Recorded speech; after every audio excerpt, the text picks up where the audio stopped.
It is, to 14-year-old me, it is the fucking gift from the future. It is the flying car that I always wanted.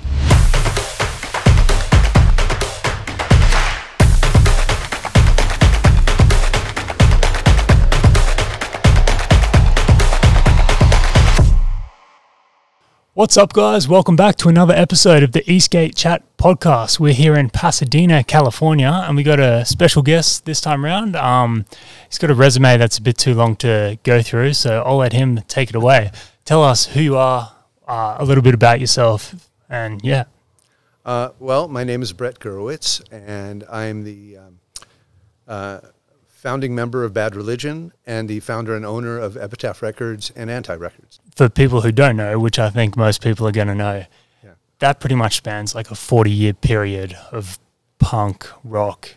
Yeah, so yeah, and I'm also a really old guy.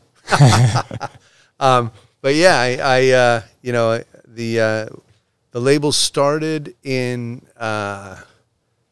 arguably the first 7-inch we put out was, or I put out was, I think in 1981. I put out a 7-inch for my band, Bad Religion, and at that time I was a little skating grom, but over the years Epitaph has grown, and I kind of got out of skateboarding right after its birth in the late 70s, early 80s, which is when I was avidly skateboarding.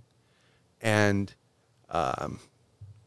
in the 90s, my label really had a heyday and sort of blew up with groups like Bad Religion, Rancid, Offspring, NoFX, who were really known for their connections to skate culture and punk rock.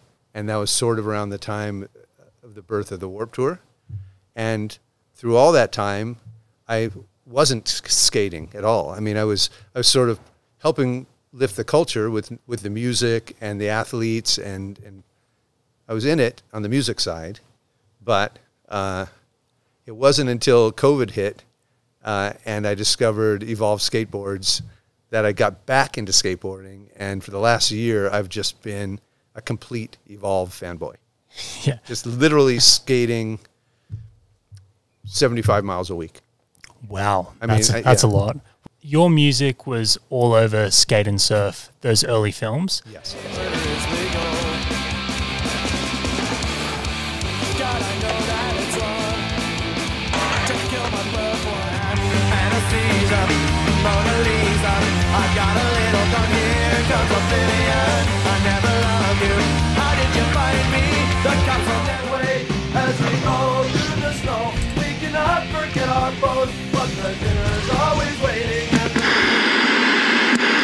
So how did that happen? Was that just they vibed with your music and they just used it?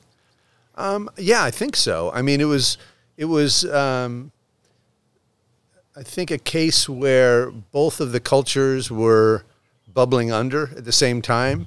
Skateboarding in Venice, California, in the 80s, you know, in Dogtown, in Venice Beach, you know, Mike Muir and Suicidal Tendencies and all the skateboard kids and skate gangs and skate pros that were starting to emerge there. I think the first skate park ever was a Marina del Rey skate park down near Venice, you know, and that was actually one of Bad Religion's earliest shows. We played a show there with JFA and the Crowd and the Gears. So really sort of the genesis of skate culture and California punk culture really happened in the same place and at the same time.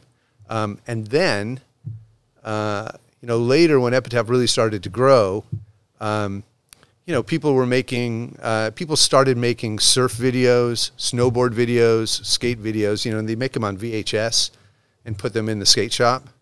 And it became known that if they called me at Epitaph, I would just let them use the music for free, you know. So that's how our music got into all those videos, and that sort of cemented the connection between you know, the sport and the sound. But I think the kids were already listening to our records while they were skating, so it was a perfect marriage anyway. Yeah, and like I guess letting them use it, like ingrained it in that grassroots culture. Which would have been beneficial, and sort of like the point of, I guess, the attitude and the identity of like, your music and like, you know, skate and destroy, that was the original attitude, like badass, like Totally. so I think there was definitely a synergy between the two genres of music and sport. Yeah, I mean, skateboarders, you know, were considered outlaws. Their activities were pretty much considered illegal because they're always skating on private property. And punk rockers were also sort of outliers. We were misfits and outcasts and sort of on the other side of the authorities. You know what I mean? So yeah, there's definitely that that tying them together. I mean, to this day, I skate to some punk rock. I don't skate to only punk rock, but I've got, you know, Agent Orange, Bloodstains in my skate mix for sure, you know, and Adolescents, Rip It Up. And, you know, these are old songs that no one will have heard of, but if you search them, they're good. Well, that's why, like, one of the reasons I wanted to get you on board this podcast so bad is because a lot of our customer base, they will, right? We're made up of a lot of guys that are sort of, you know, upwards of 35, 45 years old, like all the way to 70 years old. Yeah, totally. And they're people that originally skated and then might have... Getting back into it. Believe me, I call it dad boarding, you know what I mean? Because, like, a lot of the young kids on my label, you know, they're skateboarders, and they're like, you know, they're real skateboarders, and they're in it, and they're doing, you know, they're doing tricks, and they're doing, you know, street style, and they, you know, I think they look at what I'm doing, they think it's kind of cute, but they don't call it skateboarding, you know. Have they had a go? Well, that's the thing, right? Once I invite them over, they get hooked and they love it. In fact, I've got 2 guys coming over today. They'll skate with us later. But I think that's the thing, is once you try it, because it is skateboarding, but it is something all on its own. You know, it's a little bit like snowboarding on a perfect run. That's infinite, and you can go uphill, and you don't have to wear heavy clothes, and you don't have to be locked in. You don't have to go to the snow. No, and you just have to freeze your balls off. I think skaters have always had this mentality of like protecting, you know, core skate, because a street skater or a park skater, they don't even like a normal longboarder. No, for sure. There's a purism. Right. So the purists look at what I'm doing and they say, hey, that's not even skateboarding, which is cool. Like, I'm not like. When I was a kid, I was legit, you know what I mean? And I had my mini ramp, and I was, you know, trying to get vert, and I was trying to, you know, with my limited abilities. But I know what it's like to be a little grom and to be a purist about it. And now I'm a dad, and I'm just addicted to Evolve Skateboard. So what can I say? But there are a number of artists on Epitaph Records, and I've heard this through the grapevine, that they're like, have you been over to Brett's house? Have you skated with him? Dude, you have to do it.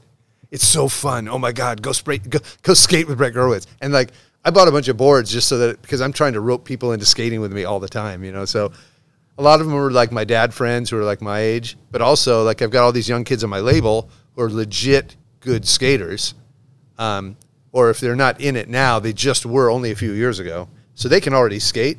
And you get someone who's never e-boarded, but they're a good skater, and you put them on one of these things, and they're just shredding instantly. You know, I mean, it took me probably 2 days to get my bearings, but these kids, they just get on it, and they're just like.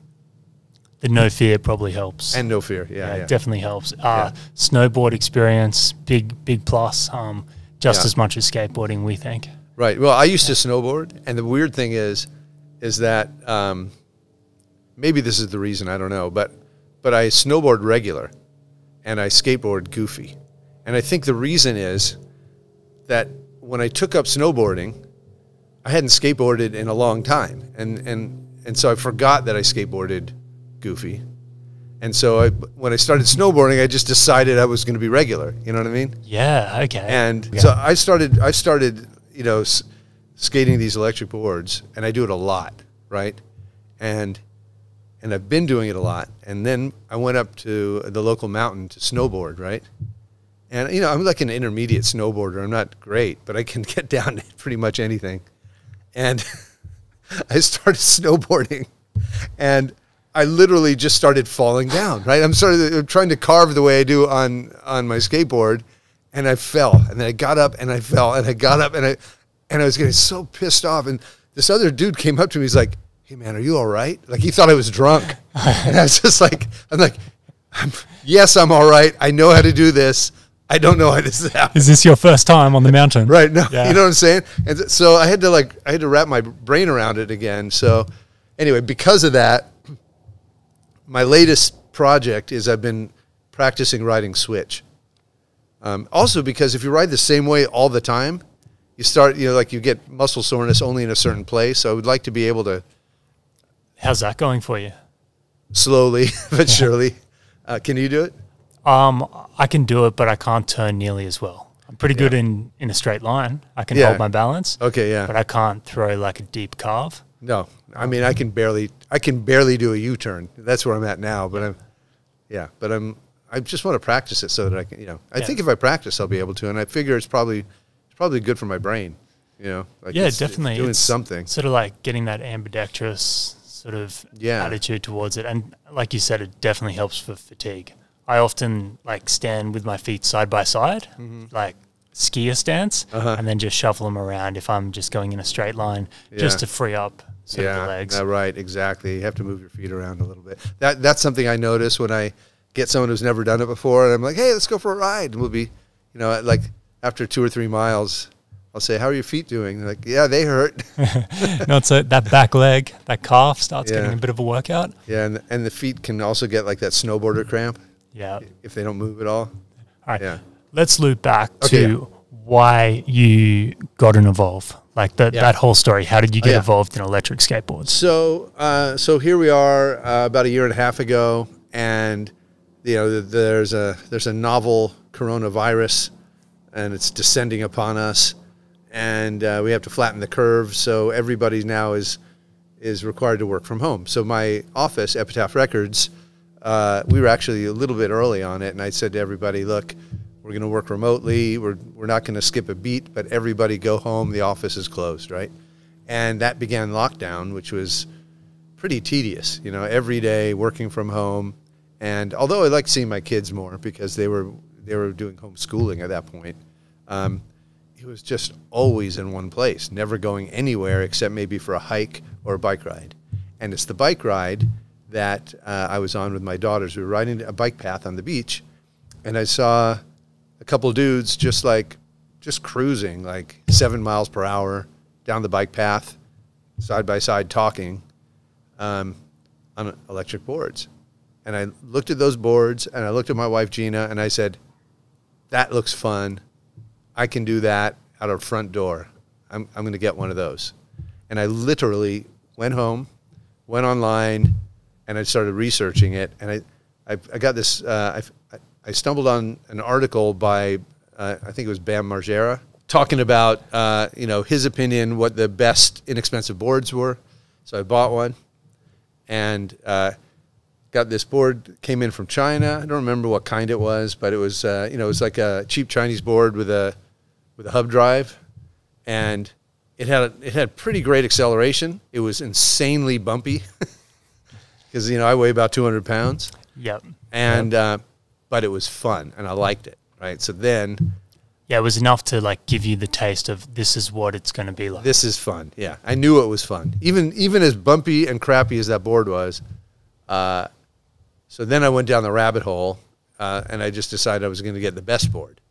So my first board was, my first Evolve board was a GTR Bamboo 96 millimeter street wheels, and I loved it.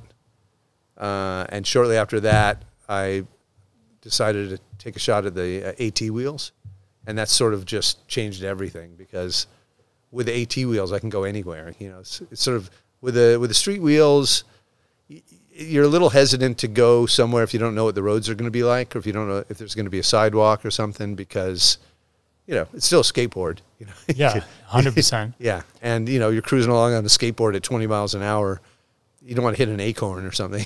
Yeah. Why do you think you originally chose to go for the street board over the AT? Because you would have looked at them both on the website and had to make a decision. I thought it looked cooler. It looks more like a traditional longboard. It looked more like a skateboard. Yeah. They look really cool with the colored wheels, and I don't know.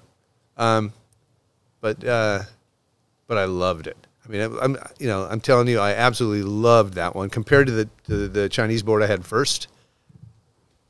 it was killer.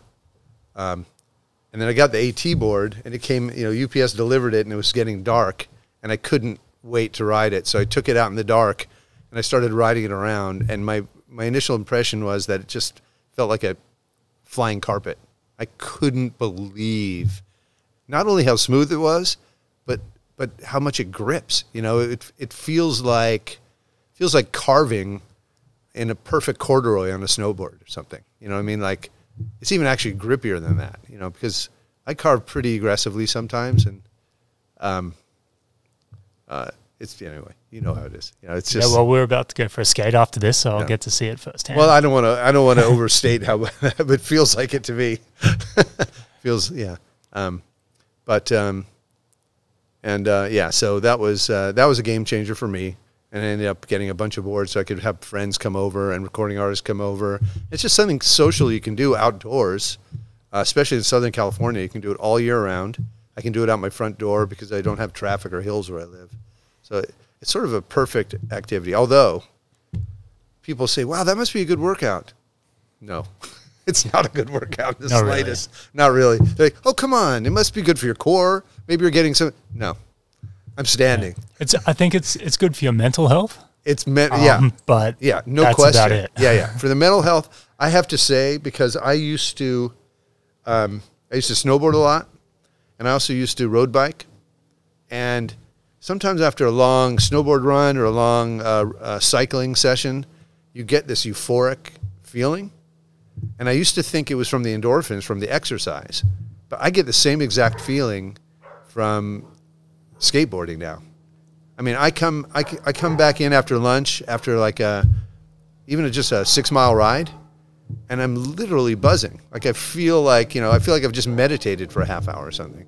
Yeah. So we spoke to someone about this, and they correlated like it to meditation or a state of mindfulness. Yeah. So just going out there and having a sort of soul focus and being able to push other things out, it puts yourself into like a state of being. No if doubt. you stay in that for 20 minutes, half an hour, when you do come out of it, you have this clarity and you're feeling better, and there's no question. It's a flow state. You get in a flow state. And I have a meditation practice, as you can probably see from my cushion there, and which I've had for many, many years.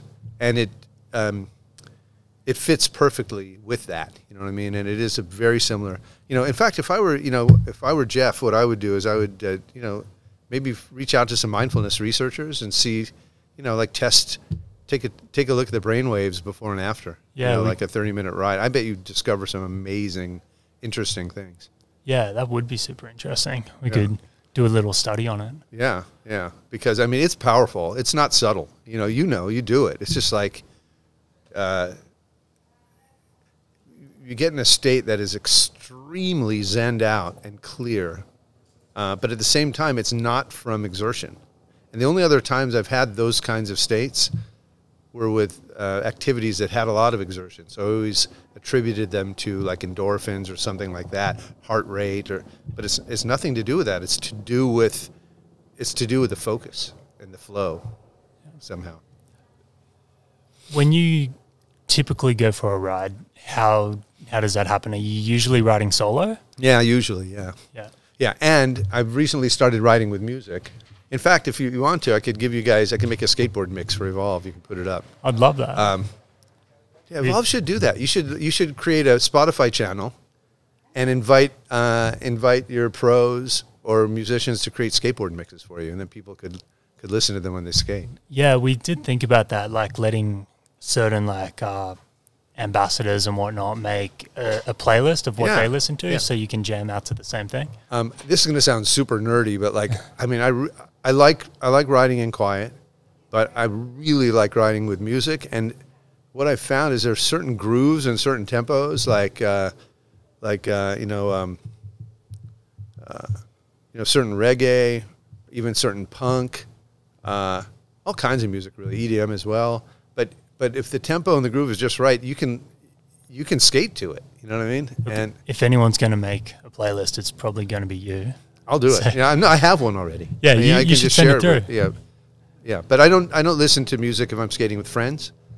90% of the time, if I'm skating on my own, what I'll do is I'll have one AirPod and not the other. You know what I mean? Because it's not that safe to skate with two of them.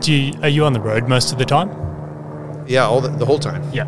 So do you ever get down? I was skating at Venice Beach this morning. So just like those bikeways sort of take the sketchiness of cars out of the equation. Right, but then you get road bikes, and those guys are hectic. And rollerbladers. Yeah, no, seriously. But those road bikes, man, they're not even. Yeah, I mean, you have to be careful on those. I don't know. I'd rather ride on the street because I like to carve all over the place, and the bike lanes are a little. You know, I mean, you can do it a little bit, but it's fairly quiet around these suburbs anyway in comparison. Dude, you have no idea. You're gonna have fun. I'm gonna take you on my regular ride. It's gonna be fun. Yeah. Awesome. Oh, can I tell you a quick story? Oh yeah, tell us the. Okay, so it was my wife's birthday last week. So this has just happened, and for her birthday, we rented a house in Palm Springs and had all our favorite friends come out there and stay with us for the weekend. And we just had, we had dancing and food, and we had some like e-skates and some e-bikes, and everyone brought their kids, and it was just a chill, fun weekend, right? So my buddy Rennie, who is a skater, and he's a dad now, but he's a really good skater, and he's a surfer. And so I said, dude, let's just go see if we can find like some kind of a neighborhood or a closed community to skate in and just tear it up. Because, Palm Springs has all these gated, locked places. So he's like, all right. So we took two of my boards out, and we rode down the road. We didn't find anything. We found this gated community where the gate was locked, but the exit gate was open, and it looked like there was no security guard. Looked like it. Well, the booth was empty, so he might have been in there sleeping, because I think he got in trouble. But so we skated in the exit, right? And I found this path that was for golf carts. But this was like, I don't know, it was like 9:30 Saturday morning, so nobody was golfing, and it was completely empty. And this golf cart path was probably, I don't know, it was probably 8 feet wide, cement, and just went forever through these, like, it just went up and down and curved around. It was like a perfect little roller coaster track. Yeah, I've ridden those things before. Okay. Yeah. So we're riding along. We're probably, I don't know, probably 3 miles into this thing, right? And it's a nice place. There's like mansions and stuff. And security guards comes up on his little golf cart towards us, and he stops us. And he's like, hey, do you know you're trespassing? And we're like, we played stupid. And we're like, yeah, we know, but we haven't seen a way to get off this path. He's like, well, okay, you have to follow me because I have to take you to my captain, and he's going to need to see your ID and everything else. So we're like, okay, sorry, sir. So he turns his golf cart around and starts going, heading further deeper into the golf course. And so we're following him on our actually on a Hadian and a GTR, and went like another mile, and then his boss comes up with like a more sort of military-looking golf cart, and this old guy comes out. I'm an old guy too, so whatever. But he's got a badge. He's got creased pants with like a button-down shirt tucked in. And these are just security guards. Yeah. But this is like some exclusive place. He's got a holster and stuff. Yeah. And he goes, and he starts scolding us. Do you know you're trespassing? Yeah, we know we're trespassing. Do you know this is a gated community? Yeah, we're sorry. We know it's a gated community, but the gate wasn't locked. He said, yes, the gate was locked. You went in through the exit. I said, well, there was no security guard there. He said, there was a security guard there. You went by him so fast he couldn't catch you, and you didn't hear him yelling, which is bullshit. But I think that's what the security guard told him, not to get in trouble. Yeah, he was dozing off or on Instagram or something like that. He was totally sleeping. Yeah, so you just... So anyway, so then the guy starts asking me all this stuff. Hey, man, do you live in a gated community? Do you know what it's like to live in a gated community? And, of course, I do, but I didn't want to get in his grill, so I said no. Yeah, no idea, man. I'm sorry. I don't know what that would be like. Hey, so he's like, all right, well, I'm going to need to see your identification. So, we neither of us had our wallets, but we were able to pull up like our licenses from Dropbox or whatever. He writes down our name and our driver's license, and he said, all right, I could have you arrested, but I'm not going to do it this time. But if you ever show your face in here again, we're going to have you arrested. And the whole time I'm just sitting there, dude, I could not stop smiling. Like, I used to get busted for skating when I was a kid. But, like, to get busted for skating at 59 years old is so much more fun. That's a full circle moment. Dude, you don't have to worry about what your parents are going to say. Yeah. You don't have to worry about anything. I was sitting there in my head, I was like, please send me to jail. Please give me the story that I can tell. And I could tell that he could tell, and he was just making him more pissed off that I was enjoying it so much. So then he said, all right, well, let's get out of here. So then the other golf cart in front, and then with him in back, and me and my friend skating, they escorted us Just all the way back out.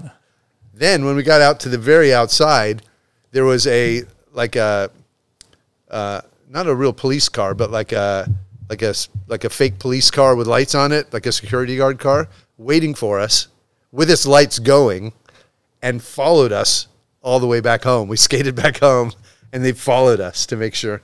And then I found out later that place that we had sort of nicked into to find a good skate, I guess it's like an exclusive community with, like, you know, Kardashians live there, and it would want to be like very high end for like that level of intensity. They got super uptight, and Anyway, I just want to thank Evolve Skateboards for that experience, giving this old man that experience one last time. So that's sort of what I wanted to talk about next, being an older guy that's skating. Because we have so many guys, like upwards of 45, that like they've taken a leap of faith to see if this is for them. Yeah. So I imagine there's a lot of people out there that decide no. Like, they might want to try it, but they just don't want to make the commitment. Right. What would you say to those sort of people? Like, is it easier than you thought it was going to be? Does it give you a lot more than you thought it would? Yeah. I guess what I would say is that, you know, if you used to skate, or if you snowboard or surf currently, because I know a lot of older guys are doing both of those things as well, then don't be worried about being able to do it, because it's going to be second nature to you, and it might take, you know, I don't know, it might take a couple hours on the board at the most before you get that feeling of freedom. But I will say that if you're even slightly interested in it, and if you can afford it, because not everybody can afford this, but if both those things, then you owe it to yourself, because the feeling is like flying. It's better than snowboarding. It's better than skateboarding. I'm not a surfer, so I don't know, but I hear reports that it feels just like surfing when you're doing a deep carve. And my surfer friends have told me that, you know. So yes, I guess the way I would describe it is to say that the experience is so fun, it's startling. It's not kind of fun. It's like, you know how I could describe it? It's sort of like when I was a kid, I was always into science fiction and technology. And keep in mind, I was a kid, like, you know, in the olden days, right? We didn't have, you know, it was before Star Wars, right? It was Star Trek. Before the iPhone, before the internet, right? But I used to think about the future. And I used to think, man, the future's going to have cool shit. I can't wait to the future. In the 2000s, when I'm an adult, I can't even imagine the cool shit there's going to be, right? And, you know, we got the internet. It's okay, you know. Microwave ovens, you know, they're pretty good. They're cool. iPhone, okay, now we're getting into something that's, like, actually really good. The Evolve electric skateboard is literally the only thing I've ever experienced that really delivered the fun that I thought the future would hold when I was a kid. It is, to 14-year-old me, it is the fucking gift from the future. It is the flying car that I always wanted. It just feels psychic. It's like I forget that I'm holding it with my thumb, and I just feel like I'm flying. You know, the amount of power, the amount of flow and fluidity, it's the closest thing to magic I've ever experienced. We hear that a lot when people reference Back to the Future, obviously, like the whole hoverboard thing. Yeah. It's like, okay, it's not quite a hoverboard, but it's about as close as it's going to get. It's probably better. It's probably better because you don't see them carving on a hoverboard. Exactly. So yeah, I love that. Yeah, that's 100%. awesome. We'll wrap it up with your Haitian got delivered last week. You were one of the very I guess orders. I had one of the first 9 Haitians in North America. I ordered as soon as the pre-order opened. Yeah, I ordered 2 of them.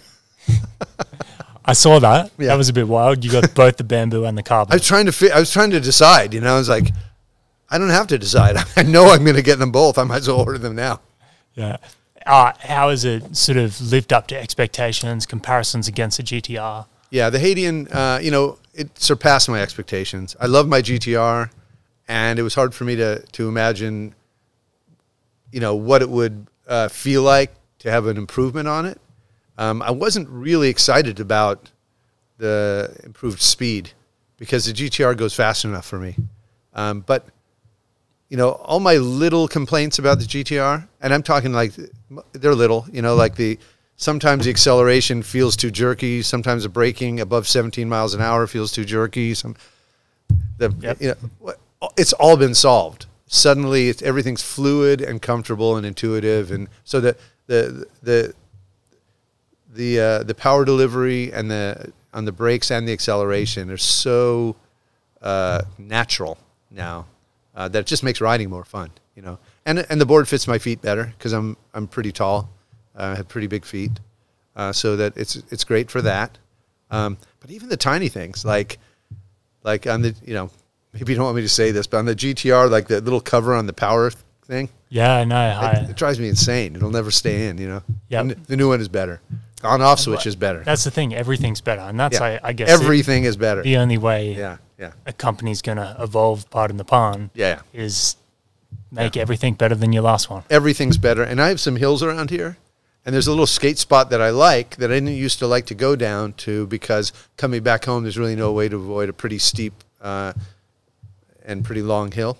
And my GTR, I'm heavy, so my GTR got pretty hot. Mm-hmm. The Haitian just...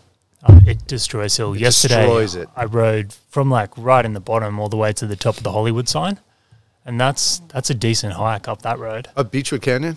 Yeah, I think so. You rode that on a skateboard? Yeah. That's insane. Yeah. Yeah. You should give it a go. It's steep, isn't it? It's steep, and there's a lot of it's dirt as well, or really chunky bitumen. But the Haitian just destroyed it. I don't want to do that, man. I don't like cleaning my belt. Yeah, okay, fair enough. You probably can just give it to the service guy at Evolve. Shout outs to Nick. Just drop it off, say, it's broken again. Yeah. See, I have to go in my garage and just wrench on it for 3 hours and clean every part. Yeah.